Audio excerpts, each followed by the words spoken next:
In un piccolo e tranquillo villaggio, dove il sole sorrideva sempre e i bambini giocavano ridendo, viveva un ragazzo curioso di nome Leo. Amava esplorare angoli nascosti, cercando tesori dimenticati.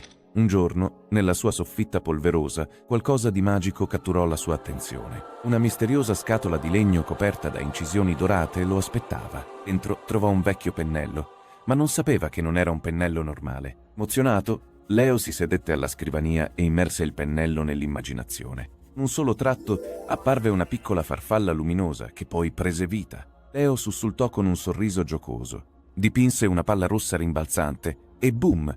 Saltò fuori dal foglio e rotolò per la stanza. Magia era reale. Impaziente di provare altro, Leo uscì fuori.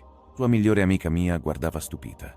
Rapido gesto del pennello dipinse una soffice nuvola bianca che fluttuò in cielo. Poi, con un vortice e un colpo di pennello, creò un piccolo uccellino blu. Aspettò felice unendosi agli altri uccelli sopra di loro. Mentre camminavano nel villaggio, videro qualcosa di triste. Una fontana rotta, asciutta da anni. Tanti sospiravano, desiderando vederla scorrere di nuovo. E di Leo si riempì di calore. Sollevando il pennello, dipinse ruscelli di blu brillante. E avviso, wash.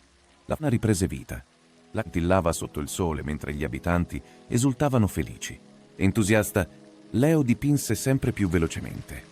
Una mela gigante, una lanterna fluttuante, persino scarpe danzanti che ballavano da sole. Dipinse uno scivolo arcobaleno che girava e prima che se ne accorgesse i bambini scivolavano nell'aria ridendo. Attento, Leo, avvertì Mia, ma era troppo tardi.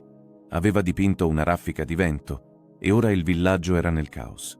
Il vento si fece più forte, sollevando cappelli, cesti e persino bancarelle del mercato. Mia gli afferrò il braccio. Leo, fermati! Facendo un respiro profondo, Leo mosse di nuovo il pennello, questa volta con attenzione. Lentamente e dolcemente la magia si calmò. Il vento si placò. Leo guardò il pennello e capì qualcosa di importante. La magia è meravigliosa, ma deve essere usata con saggezza. Da quel giorno dipinse con cura, riparando recinti e decorando il villaggio con splendidi colori. Gli abitanti lo ringraziarono con sorrisi calorosi e doni. Al tramonto, Leo e Mia si sedettero su una collina a guardare il cielo. Poi, con un ultimo tratto, Leo dipinse qualcosa di speciale.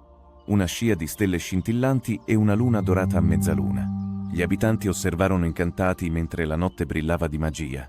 Leo ripose delicatamente il pennello magico nella scatola e sorrise. Lui e Mia tornarono al villaggio, le loro sagome illuminate sotto il cielo dipinto.